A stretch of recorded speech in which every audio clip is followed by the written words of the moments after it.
Shri Ramana భాషణములు July 15, 1935. స్మృతి, నిద్ర, మృతి. వీనికి సంబంధించిన పాండిత్యంతో కూడిన ప్రశ్నలు గల ఒక ఉత్తరం వచ్చింది. మొదటి చూపులో అవి సక్రమంగానే ఉన్నట్లున్నవి, కానీ జవాబు ఇవ్వడానికి దుస్సాధ్యాలుగా ఉన్నట్లు కనిపించే ప్రశ్నలు అవి. కానీ ఆ విషయంలో భగవాన్ను సమీపించగా వారు ఆ ముడులన్నీ అతి సులువుగా విడమరచి ఈ గొడవంతా సత్యమైన నేనును అసత్యమైన నేను నుండి వేరుపరచకపోవడం వలన కలిగిందని చెప్పారు. గుణములు, వృత్తులు ఈ మిథ్యా నేనుకు చెందుతాయి, కానీ సత్యమైన నేను ఆత్మకు సంబంధించినవి కావు.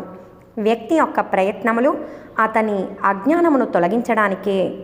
ఆ తర్వాత ఆ ప్రయత్నాలు ఆగిపోయి సత్యమైన ఆత్మ ఎల్లప్పుడూ ఉన్నట్లు తెలుస్తుంది.